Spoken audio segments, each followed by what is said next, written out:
So how do you get ready for the DJI Mavic Air 2? Got all the 411 on that coming up next.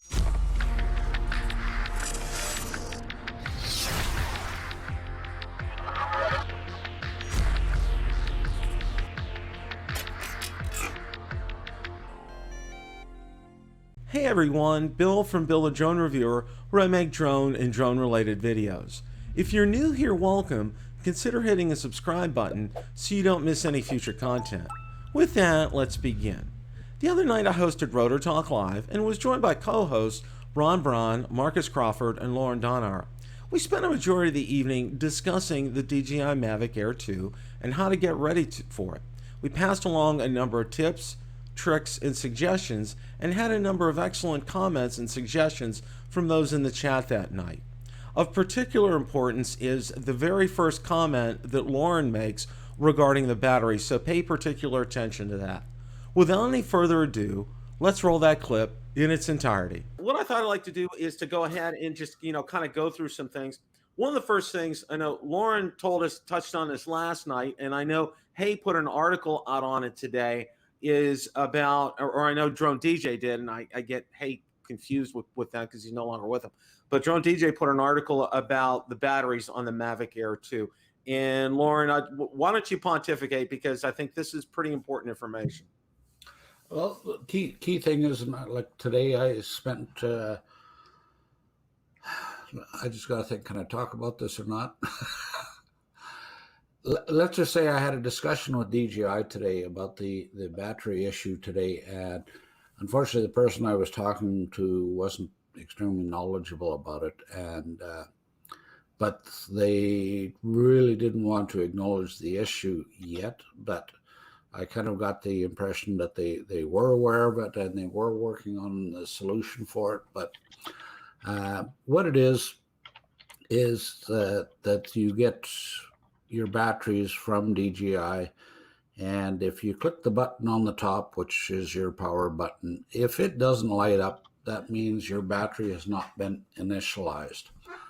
And to actually initialize the battery, you have to give it its first full charge. But the problem that we came across was the fact that do not, and I repeat, do not do your first charge using the gang charger if you buy the Flymore package. The reason for that being is A, it may not initialize, or B, it may brick. So do charge the batteries one at a time off the charger, and after you've done your first initial charge, you're fine to use the gang charger. But the very first one, charge them individually. Yeah, take the time, as painful as it is, but once those are initialized, then it's not an issue. But if you do have a problem, the DJI Support in Europe is aware of it, and I'm hoping the guys in North America get up to speed on this as well. I'm told that it's going to be fixed in a future update, and it's very possible that by the time you guys get your drone, that they have already fixed the issue. The key thing is to, if your battery doesn't light up when you hit it, when it's out of the box, then please just do the single charge first time. Okay. This is important information, and I wanted to start things off with the Mavic Air 2, talking about that, because I think that's important for everybody, because the last thing you want to do is to do anything to brick your drone. Okay. That's Marcus. That is the absolute last thing you wanted to do. Charger up. Yeah. Marcus I was our Canadian interpreter today. Marcus did our translation from Canadian to American there, and it said gang charger equals Canadian for charge hub. So either way, don't use the gang charger or the charge hub the first go around, guys. Use the single charger. Do each one battery at a time, and then from there on out, you should be good to go there. Okay. And I think that's important to know that. Now, there's been a couple of other things out there, and there's a couple articles that Hey put out today that I wanted to share. and one of them is on the 8K Hyperlapse, and so it creates a bumpy video with dark shadows. And I'm going to go ahead and share the screen and put this article up here, and I want to talk about this here for a little bit. Now, have any of you seen this article? Have you guys seen this? Bill, so I watched DC Rainmaker did a really good video, pardon me, about that whole thing. And he goes into great detail about it. And it is interesting. But what I find kind of odd is if you look at DC Rainmaker's video, yeah, you really see what he means. It's shaky and so forth. But like Heinrich over at Tech Drone Review did an 8K hyperlapse with his, and you don't see all that shaking. So I'm not sure what the difference is. And I also watched DC Rainmaker's video, and Mike Marcus says it's an excellent video. And you know, when he put on 1080p, it had none of the issues it had on 8K. It worked fine. Now, maybe this could be related to the memory card uses we talked about last night. Yeah, so explain that, Ron. What he said was that because the 8K takes longer to write to the memory card, that they can only go down to a one shot. Was it every 6 seconds, Ron? Right, and for the 8K, but the 1080p would go down to what, 2 or 3 seconds or something like that. Right, and he said that's why. So there wouldn't be that big of a difference between the shots. Therefore, the 1080p looked better. But like I said, go over to Heinrich's channel, Tech Drone Review, and look at the one where he's using 8K to go around a castle. And boy, his looked really good. And also, it's not uncommon with time lapses that they bump the resolution down. For instance, on the GoPro Hero 7, if you do a time lapse, it bumps it down to like 1440K from 4K to do the time lapse. So again, no matter what card you use, it's not uncommon. A lot of smaller cameras, which again, the camera in the Mavic 2 Air we would consider a small camera, it's not uncommon they bump the resolution down to 4K to a lesser resolution to do their time lapses. So you know, but as DC Rainmaker said, hopefully in a future firmware update, DJI will be able to fix that, and you will be able to do that 8K hyperlapse without any. What would you word the shaking? Was it shaking the right word, Marcus? Yeah, kind of bumps. And so what it was is in between those 6 seconds, the drone would move a little bit, right? Yeah. A little bit of amount, and you could actually see it in the frame. And what's mentioned too, he also flew in good weather with light wind, so it wasn't weather conditions that caused this. It was totally internal into the camera. No, the other thing that you got to keep in mind is that Marcus had pointed out that you got every 6 seconds between shots, and that's your wait time, and that's a limitation. It's a hardware limitation because you're writing 8K, and if you go to the 1080 hyperlapse, you go down to 2 seconds, if memory serves me correct. So that gives the appearance of a lot smoother video, and that 6 seconds delay that you've got on the 8K, that, you know, like the drone can move a little bit, the camera can move a little bit in that 6 seconds, and that makes it pretty hairy. Personally, I don't see a lot of this as issues they couldn't fix with a firmware update, but again, part of that is to improve it, have that fast SD card. Now, you know, That's a lot. I was just gonna talk about that, Marcus. You're like Svengali. You're reading my mind here. Okay, you know, my very first thought when I saw that. Okay, and by the way, it is an excellent video. Okay, I didn't get to see Heinrich's yet. I am gonna watch his, but you know, my first thought right away, first thing I'm thinking is IMU, but then I saw it really wasn't that much. So I'm saying, no, it's not IMU. And my second thought was SD card. What kind of SD card was he using today? Those are the kind of things that, that kind of stuck in my mind, and and I'm glad we had some discussion about that. So I think that's something, I think, be aware. I think this is something to be aware of. All right. And then with that, and I think this is a good segue to talk about the SD card. Now, I know Lauren's pontificated about this, and Marcus has actually purchased, but let's spend a few minutes on this, because I think this is really important here. Okay. Yeah, Lauren is pointing down to Marcus. Okay, Marcus, go ahead and take the lead with this, because I know you and Ron did some deep diving into this. Well, I'm going to ask for some help from Ron, but we went on. So what we were looking for, Lauren, after our discussion last night, we were looking for something that was someplace in between this and this. And so Ron and I were both looking on Amazon at the same time, and Ron found one that was, I believe, 120 right speed. Ron, wasn't it? No. What happened is, well, we looked at the card that you have. What's the Sandisk card you have that's about $60 on Amazon? What's that called again? The Extreme Pro. Yeah.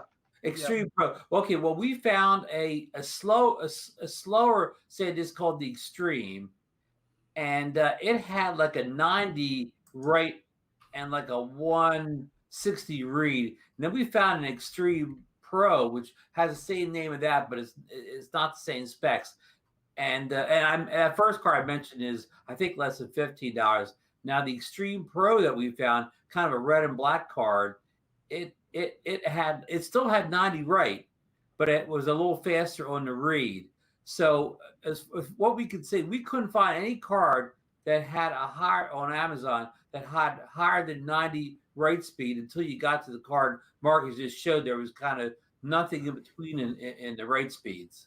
And Ron, to point out that it was just a step up above the one that DJI is offering on their website, which I think we read only had a 60 right speed. Something like.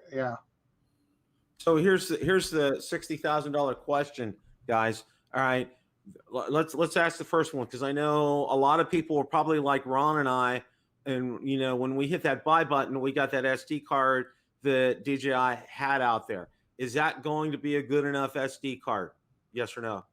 Well, obviously, if they're selling it for the Mavic Air, I would assume they are. But I'm looking at that right now, Bill. I just looked on DJI's website just to make sure we're giving people the right information, and it transfers at 160 megabits, which that's the read speed, but the write speed is 60. And Ron is correct. He's refreshing my memory. The one that we found on Amazon was a 90 megabit write speed.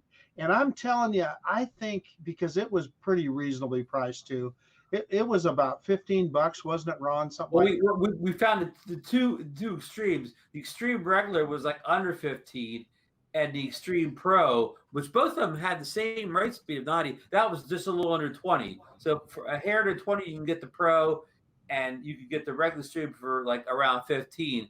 And the big difference that we could see was the read speed was a little bit faster on the non-Pro version of the card. And then so this is under $20 for the better card we mentioned here, as opposed to a little over 60 for the card Marcus showed. Yeah, and no, that, as I mentioned on last night's show, you can get away with the 90s to a point, because it will use part of the internal memory as a buffer, so that. But if you go for an extended shooting and stuff like that, then if that buffer gets full, then that's when you're going to get your skipping and your blips and stuff like that. Right. We may discuss the show last night, or Marcus and I may have discussed it after the show. If you're the type of person, you take off and you start your video, and you don't shut the video off until you land. Say you got 20 minutes plus of video, that could, what Lauren just said, could be a real issue. But most of the time, I don't do that. I maybe, like, if I fly for 20 minutes, maybe I take 3 6.5-minute clips or whatever. I don't shoot like a big 20-some minute clip. So I'm going to have less problems with that buffering than somebody that just starts recording and doesn't stop until they land after a long flight. You know, that's a good point, Ron, because I think a lot of people, when they first get drones, if they're brand new to drones, the first thing that a lot of people teach them is, you know, oh, you want to turn record on as soon as you take off because you'll forget, okay? Because you'll get up there. Because I know it happened to me when I was a newbie, okay? I'd go out there, fly it, and then I'd look, where's the video? And it's like, I didn't hit record, okay? So, you know, you learn that lesson early on. And I think, you know, that could be a hard habit to break. I mean, but, you know, it's something for me. It was very easy after a while because I realized being able to download things off the SD card onto my computer took a whole lot less time when I'm not trying to download 20 minutes for like, and I'm going to use like a 4-minute segment out of that 20, you know, it doesn't make sense to shoot all that and everything. So what's the consensus on, you know, I know the Extreme Pro is probably what we want to get. What are we looking for with write speed? Well, I believe Lauren. All I can say is, you know, there is some leeway. You can go with the 90s, but you're going to get buffering. And if you have a fairly long clip, you are more prone to possibly have skips. You know, like if you start shooting from the time you take off till the time you land, you're going to be more prone to it. Whereas if you're selective in your shots, it's not going to be an issue with the 90 because of the buffering. That being said, if you go with a real fast card, somebody was mentioning about the UHS-II. UHS-II is really good, provided, and I say provided, you get a card that is UHS-I compatible as well. If it's strictly UHS-II, don't bother buying it for your drone because most of the drones only handle UHS-I. And I'm just going to finish that off. And I spend the money on good cards because, as I said, I can't replace a lot of the shots that I do, but it's also future proofing because as the drones get better, they're going to demand a UHS-II card. Yeah, just thinking long term. That was my question, Lauren. You explained it last night, and I didn't fully understand it until you did. But the difference between a UHS-I and a UHS-II, it's more than just what's inside the card. It's also the hardware and the connection, correct? Yep, absolutely. I take it looks like you haven't even opened it up yet. I haven't. No. Well, let's do an unboxing. Let's do an unboxing. G-Boy, and you'll see on the back of that fast card, you'll see that instead of one row of contacts, there's actually 2 rows of contacts. So it's going to look weird, and you're going to go, "Is this going to work?" You know, but just as long as you make sure that that card is UHS-I compatible as well, you'll have no issues. G-Boy 185 puts up a good comment here, and I got it up there. If you're not sure of the speeds of your current cards, Google a free app called Crystal Disk Mark. It gives you a rundown of your read and write speeds. G-Boy 185, thank you for posting that. Appreciate that. That's a good resource to have. So I think we've covered this. I think we've covered this pretty good. You know, because you want to look, you know, like Lauren said, you know, you probably want to go with a UHS-II. You probably want to get a high write speed or high write speed on it. 90's okay, but you'll probably want to go a little bit higher than 90. So, and guys, Ron and Marcus, did they have anything higher than 90 on Amazon or not? Only the card Marcus has there, which was like, what Marcus? What's that card? 180 or? Well, 275. So I don't know exactly what the write speed is, but it's advertised 275, and I assume that's read. Okay. I forget. We looked it up on Amazon last night. I can't remember the exact number, but it was in the upper. It wasn't 200, but it was almost up to 200. The write speed of the card Marcus has there. Okay, so I don't know. Tell me if this. Yes, I can definitely see the two. Yeah, the 2 rows of contacts there. And that's what Lauren was describing to us. And I'm actually familiar with that. In my Olympus camera, I have the same I forget what's the UHS-II or whatever. I have the same type. It's a bigger, the full size SD card. I had that to take video on my Olympus real camera because we talk about bit rates here. The Olympus camera does it better than 250 bits or whatever. So it needs that type of card that Marcus just showed with the second rate of pins to capture all that bit rate. This is I'm glad we brought this up, and what I'm going to do is after the show I'm going to go ahead and drop a link in the description, or more than one link, to some cards that are going to meet DJI specs, that are UHS-IIs with the high write speeds. So I think it's important because this is you need to focus on that here. Is if you're buying this drone, you want to get your dollar's worth out of it. And the whole thing is this, guys. Okay, we can talk about battery life, we can talk about sensors, we can talk about precision landing, we can talk about OcuSync all day long. But you know what? If we don't get good video from when we're up there shooting, okay, it's like might as well be a milk truck, for all it's worth. Hey, Bill, can I throw a comment in real fast? Something you said.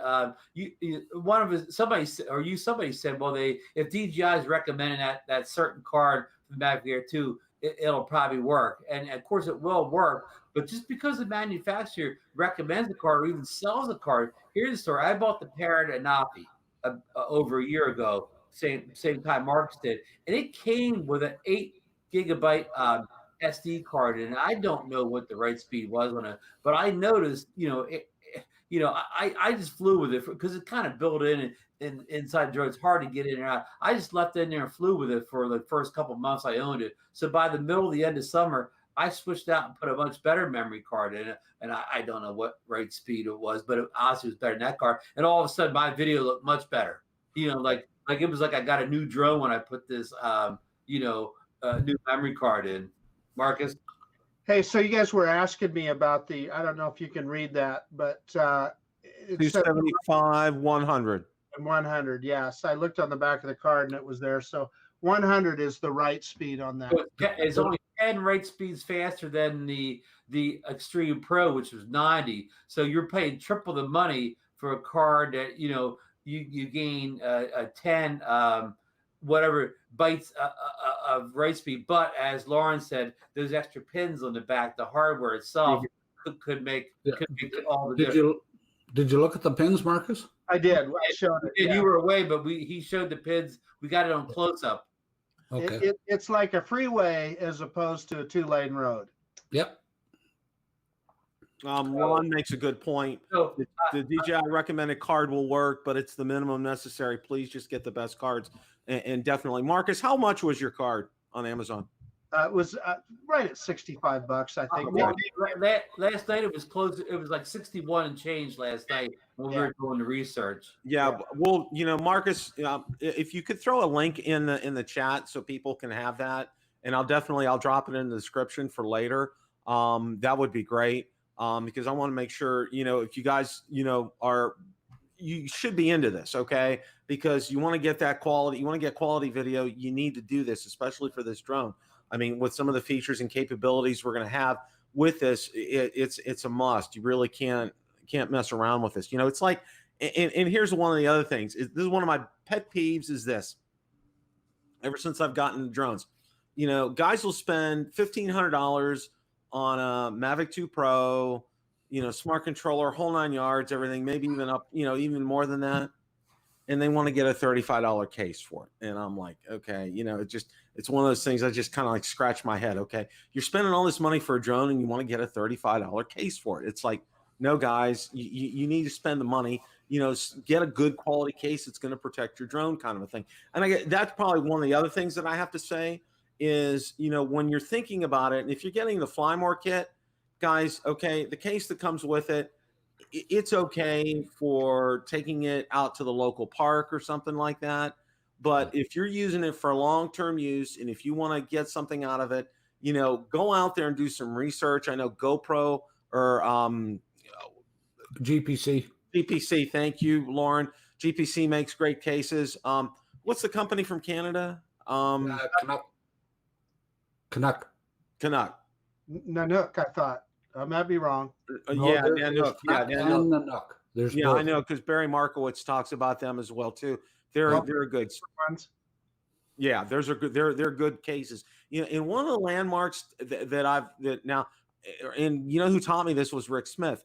Was now you remember with the Mavic Mini, if it sat in a case for a while, those back props kind of got bent, and you had to end up replacing them. Okay, and one of his things is he said when you look for a case, it should, you know, with the props on, you can always take the props off. With a Mini, it's a pain in the butt because you have to screw them on and off. But if they're, you know, if they're pop off, you know, like a lot of them are, you know, you just pop them off. But the thing is, the prop should sit below the level of the foam, because even with the eggshell, you don't want any weight sitting on that. And he says, you know, that's kind of important. So your case needs to be a little bit deeper in order to accomplish something like that. So that's just kind of like just some food for thought. If you guys are going out there, I can guarantee to you right now, when that Mavic Air 2 arrives in the middle of May here, it will not sit in the case long enough to get the bed props, at least in my house. and it'd be the same for me too. Okay, That thing will be Boy, Ron. it won't be packed on the shelf in that case. So, but anyways, thank you folks for joining us for this week in memory cards. This week in memory cards. Come back next week again for another exciting show where we take a deep dive into memory cards. You know, we might. Who knows? You know, and if the timing's right, you might have a quadruple unboxing live next week, kind of a thing. So, real fast before you go to your next segment. Last night after the show, I was reading that Apple is selling the Mavic Air 2, and if you would have ordered it last night, you know, before a certain time, they said it would arrive to your house on the 12th. Really? Now today, of course, it's backed up in a day. If you ordered today from Apple, it would be one day later. But last night, when I first read this, if you ordered that moment, they were talking about a arrival date of the 12th. Did you order? And you guys that pre-ordered, I got one too. yours will arrive about the same time, because, like I said, the release date for the U.S. was the 11th. So nobody is allowed to receive them. No. Consumers are allowed to receive them before the 11th, and in Canada it's the 15th. So gotcha. Okay. Of course, that with Apple involved in the process, if they got in dispute with DJI, they could just buy the whole company with just money they have sitting around on the shelf. And Tim Cook could reach into his front pocket and get the money out. Yeah. And Frank Wang would say, "Sold. Here you go. I'm done. It's all yours, Tim. I'm going to an island for the next. I'm out here. We're done. You know." But you know that's been a dream of a lot of people for a long time. All right, kind of moving on a little bit. We're still on the Mavic Air 2 here. Okay. Now, one of the other things that Hay talked about today was the 48 megapixel camera. Okay, now there's an article on this, and I'm going to go ahead and we'll share this one too. Well, while you're doing that, Bill, I found something that you were looking for earlier. What's that? All right. I don't know if you heard that or not, but Yes, I did. I got a drum roll. Okay, how does DJI's Mavic Air 2 take 48 megapixel photos, and at what expense? Okay, the Sony IMX586 sensor enables the Mavic Air 2 to shoot 48 megapixel stills. Now, you know, he gets into some things here, and what expense. However, this wizardry must come up some price, you would think, and you're right. It seems that when you take a 48 megapixel photo, the sensor has less light sensitivity available. The result becomes clear in the shadow areas of the image. The shadows are darker and display more noise when compared to the same scene photographed in the 12 megapixel photo mode. At times, it even seems that the entire 48 megapixel is somewhat underexposed. So what you gain in resolution, you lose in low light ability. You get increased noise in dark areas of the image. The 48 megapixel photo option works best when a lot of light is available and the scene is evenly lit. Let's go down here because there's a picture posted here, and this is a 48 megapixel picture here, and you know it's a you know partly cloudy day, and it's kind of there's some darkness in here, but the resolution is good. I mean it's nothing to sneeze about. What's your take, guys? It's good, but anytime like they're using pixel splitting to get the the 48 megapixel, which basically means where you would normally have 1 pixel, they split it into 4. The native mode is 12 megapixel. If you do the just a 12 megapixel picture and then do the exact same picture at 48 megapixel, you'll see that the low light performance is much better on the 12 megapixel because it's not doing the pixel splitting. The kind of the other side of the coin is if you have a well-lit area, like if you were out in open field, the amount of resolution you get is just, it's great. But it's just, when you do the pixel splitting, you're going to get low light suffering. Well, you know, and I think, you know, it kind of, that kind of lends itself to the fact with that short paragraph that I read right there. This is probably best used on bright days in open areas. Would I kind of be correct on that assumption? Yep. So, you know, it's my opinion. So, well, you know, I'll throw in there too. I mean, I've had cameras for years that I'm going to call it pixel faking or whatever. And, you know, and I don't mean that in a derogatory way. I mean, it you know, it's great for like a well-lit landscape or whatever, but it's certainly not a feature that you would use just for routine photography. Say you're taking a picture of, I don't know, you know, a building or something near your house or just something random or whatever. You wouldn't want to take the 48 megapixel. That's for, like you said, you got some kind of great landscape or, you know, I won't even say a sunset because that's low light. You'd probably want to have the light the 12 megapixel image could get you rather than, you know, 48 megapixel kind of badly lit. So again, I would say in full sun, like a landscape without a lot of moving things in it would be ideal for this 48 megapixel photo. But it's more of a, I don't want to use the word gimmick, but it's more of a thing you just use once in a while than a daily way you want to shoot pictures. Just my take. well, you know, it's important here to understand this because, you know, when you see when you watch a release event or if you watch the promo videos and you see 48 megapixels, you're like, boom, right away. You know, you instantly think, oh, you can take 48, but you know, now you realize there's some caveats with this. And I think, you know, those of us that have been around drones for a while, we know that and we kind of expect that. You know, but somebody that's relatively new that hasn't been around drones a lot, you know, they expect, oh, it's going to be 48 megapixels. Well, you know, there's a little asterisk with this.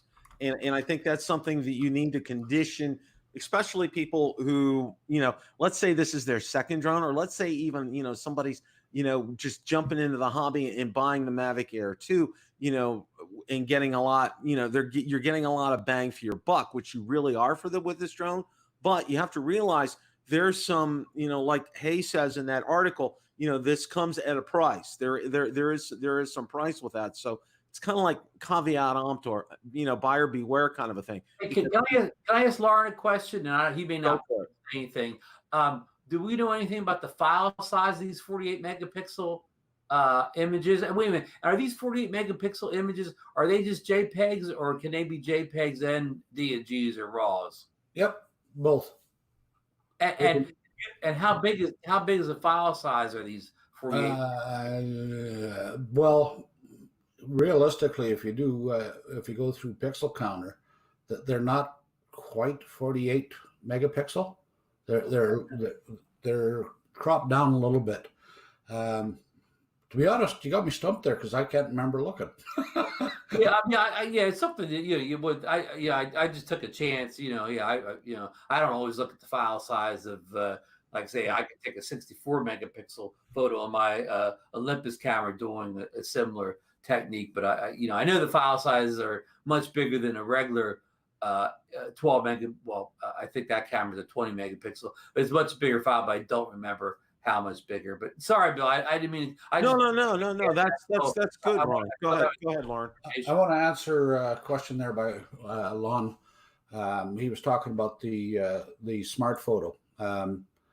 It's funny, we were discussing that today, and the smart photo works on, they've classified pictures into 6 different classifications, and whether it's let's see, I got to try to remember the 6, but you've got snow, you've got sand, you've got grass, you've got sunset, and I can't remember the rest. But what Smart Photo does is that it will kind of automatically choose which setting you're trying to shoot for based on what it sees out the lens, and that's what the Smart Photo works for, and it will automatically set for that, unless of course you go to a manual mode, but then you haven't selected your Smart Photo. So hopefully I confused the hell out of you on that. Well, of course. That's what you do best. No, that's what my no. I'm sorry, Lauren. I shouldn't say that. And I would say that's what my ex-wife did best. She confused the daylights out of me all the time. So just a quick answer: Smart Photo. So Smart Photo, it has to be activated, or it's always activated. It's a photo mode. Right. Okay. It's one you would go in and choose. Yeah. Okay. And then you would have to do less as an end user to get the proper photo. Yeah. It's think of it this way. Oh, okay. It's think of it this way. It's kind of like using your Instamatic camera. Right. Right. It does all the work, and all you're doing is pushing the button. That's the easiest way I can explain it. It sounds like an intelligent feature that Marcus Crawford should do a deep dive. Oh, Marcus. That sounds like a video for you. Well, I just say that. Yeah, it sounds like it's right up my alley. That's tickled to death. Well, I just wanted to throw, and you guys probably saw. I put up on the screen. This is the card here. So, and I'll make sure that link. And I'll get Stephen Ewan's link too, and put it in there for everybody outside the U.S. and North America. I don't know. I think Stevens is probably good in the UK, but anyway, I'll post those links in the description after we're done tonight, so you guys can go ahead and have that. So, one of the other things that I kind of wanted to discuss tonight is also, okay, we open it up. We'll get the gang charger or the what do we call it? Charger. Yes. We put that to the side. We charge each battery individually. We charge the remote and and everything. We get the SD card in there, and let's say those of us here's another suggestion for everybody. And this is something I got into the habit 2 drones ago, is to format the SD card in the drone. Okay. Yes. That's something a lot of people skip that and miss that. And then I'm having problems with the SD card. I can't transfer things. I can't do this. The best thing is, and it's super easy. I know the Mavic Mini made it real super, super easy to do that. And I'm sure that the Fly app is going to be super easy with the Mavic Air 2 to do that. So, that's kind of like some food for thought. But one of the other things that we need to do it needs to be just, one of those things right away that we do after everything's charged up and you're ready to go. Okay. First thing you do, an IMU calibration. Okay. That should be without question the very first thing you do. Okay. Number 2, a gimbal calibration. Okay. And number 3, and obviously you got to do this outside, because doing it inside and doing any good is a compass calibration. What do you guys have anything above and beyond what I just said that we should do before we go out and fly? I'm going to open it up to everybody. Yeah. So let me start on this one, Bill. And I want to speak a little bit on our previous subject. So all of those flight modes that DJI is putting in there, and I know that there's a lot of things that people are saying that, well, this doesn't work exactly right, or that doesn't work exactly right. I applaud DJI for going out on the cutting edge and giving us some of that stuff. And then, like Lauren said, if you use it correctly in bright light is where most of that is designed to be used, you're going to get some good results. So, I guess what I want to say is, don't expect everything to work in every situation, if that makes any sense. Yeah, but then with regard to your drone before you fly it, I would for sure, this drone in particular, we have to install the props because they don't come on the drone already. So look at those, the screws on each of the props or the studs, and make sure that they're in good shape. And I would inspect the arms on the drone, look for anything possible kind of damage there, and look over the gimbal and make sure that it's free and everything is working like it should. Fire up your remote, test your remote, make sure that everything is working as it should on there as well. And even once you get the drone fired up, you may want to try some of those different, try some of the functions on that remote to make sure they're all working. Ron. I'm gonna, just you pointed out about the, test the gimbal, whatever.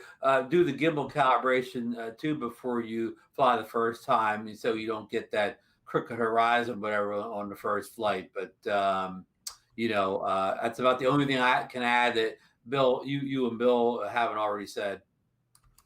Lauren, anything you can add to that? Yep, you guys forgot one calibration. What's that? Do your controller calibration. Do your controller calibration. 99.9% of the time it's fine out of the box, but why not get rid of that last 0.1%?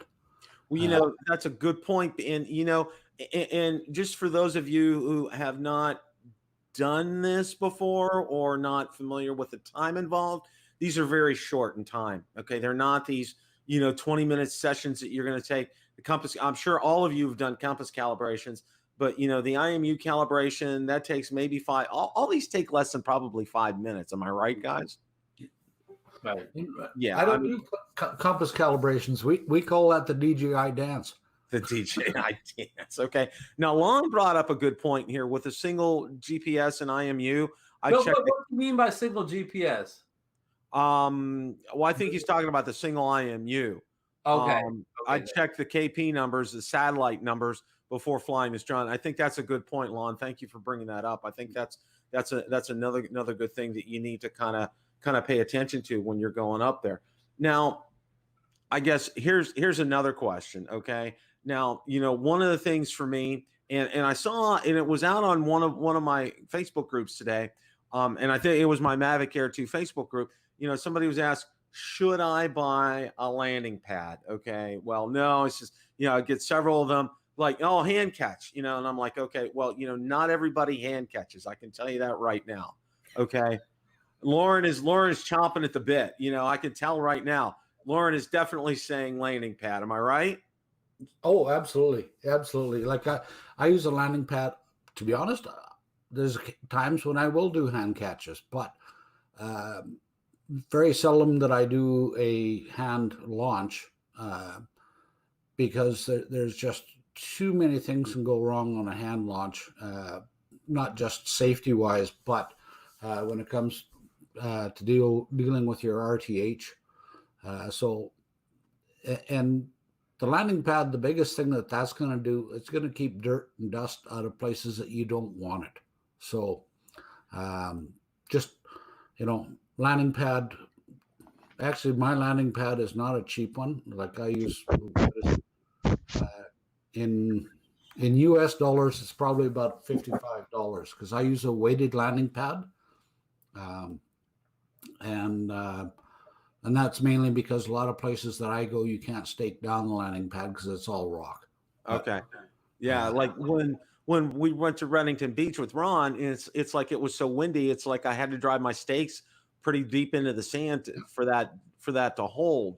Bill's Boy Scout experience came in handy that night. Yeah, I had to dig a hole halfway to China, but I probably shouldn't say that. Marcus also had a good thing too. Another thing, when you come back post flight, get out your air duster, okay, and, dust off the gimbal, dust off anything around there, just off the whole drone. I mean, that's a good habit. I mean, especially like when we went to the beach with when Ron and I took our drones up at the beach. I mean, that was the first thing I did when I got home, was get a can compressed air and just, went over the drone, because, sand is probably one of the greatest enemies of drones. It's so invasive. You don't even know it will get in places you don't even think it will get in. So, that's what I did right away. Just, that, and then the mat too, because, sand will get everywhere. So, I left that in the truck, and I took care of that out in the garage before I even brought it in the house. Canadian Drone Pilot brought up a good point here too, guys. Okay. And a very basic item for new pilots, please remember to take the camera cover off before you power up the drone. Okay. I've seen a lot of videos. Now, when I was a newbie, I was guilty of this myself. Okay. Not taking that cover off, and I'm pressing that power on button, and I'm hearing the gimbal's having some problems working. And I'm like, why is it having some problems there, Bill? You hear a little grinding. Yeah, maybe that cover's on. So yeah, that's a good point, Canadian Drone Pilot. Thanks for bringing that up. I know, it's like you have to make sure that that's taken care of. I mean, that seems to be a must. So I think that's something that's important that you do need to do there. So myself, like, I've been flying 8 years now, and all of my drones on my gimbal cover / gimbal lock, I have a little tag. I went and bought at the nearest aeronautics place, and I don't know if you've ever seen them on an airplane where it says "remove before flight." Mm-hmm. I actually have that tag that hangs off of my gimbal cover / gimbal lock. Wow! And see, that's it doesn't matter how long you've been flying. There's sometimes you get excited or whatever. It's just like, that's the weakest link on your drone is going to be your gimbal. So yeah, you want to get up that drone in the air real quick. You want to catch a good sunset, and then you're thinking you're almost at the ready, and then you realize the gimbal cover's still on. So yep. And Stephen Ewing dropped a good one too. Drone laws in your area. I think that's a good thing. You need to be prepared and aware of, and everything. And of course, for those of us here in the U.S., we're going to have AirSense, and that's going to be a good thing for us to get used to, especially, lately. I've had a lot of air traffic out there, and then Saturday when I took the Mavic Mini up, a lot of air traffic. Marcus, go ahead. Well, Jaybird makes a good point, and this is easy to forget. I've done it, and I'll bet all of you guys have too.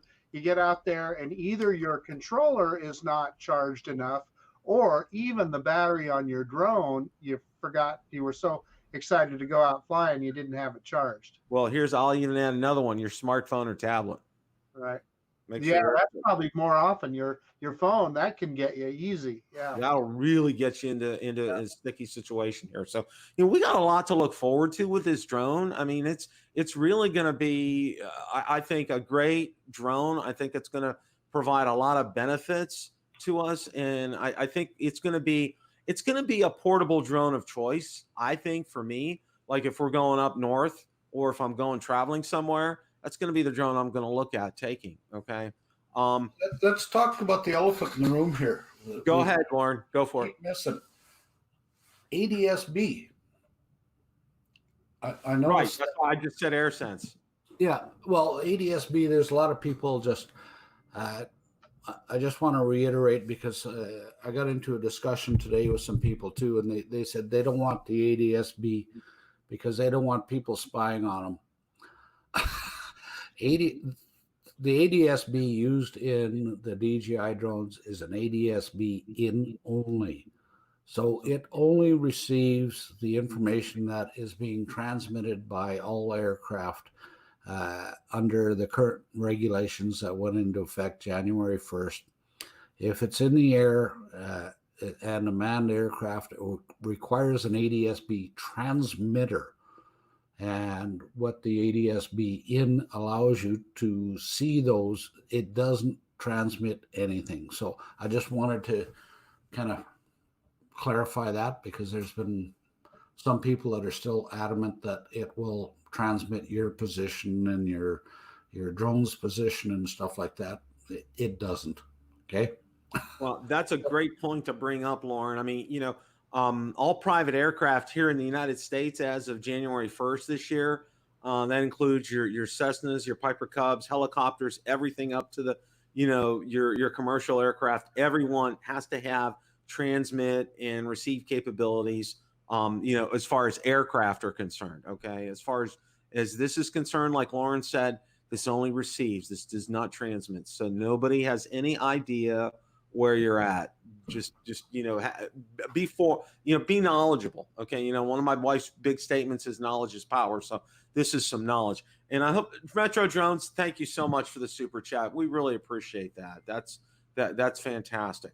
And kind of like, I'm getting ready to kind of wrap things up here. I mean, this was such a good session, and Lon, you contributed a lot tonight. Thank you for that. A lot of people in the chat contributed a lot. Jay Bird brought up some good points.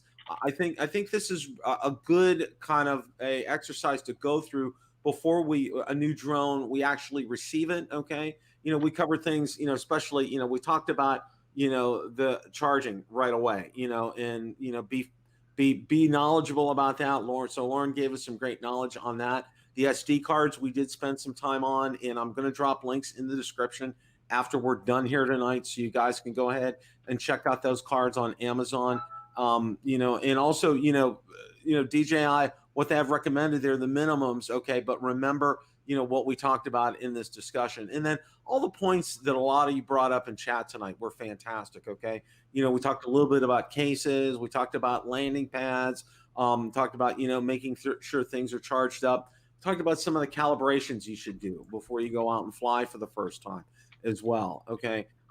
These are all some things, we get into some good habits. And I think especially for those of you who may be new, this might be your second drone. This may be your first drone. I think these are all good points to take, to kind of soak in and to make sure that you have a good understanding of this before you even get your drone. So my suggestions are, if you want to look for a case now, a landing pad. Get some of these things prepped up, because the 12th is going to hit here, and I expect most of us are probably going to get them by that time. Those of us that, that kind of were Johnny on the spot and ordered them as soon as it was available on the website. Question of the day. Are you ready for your DJI Mavic Air 2? Let me know in the comments section below. Thanks so much for watching, and remember, it's a great day to fly.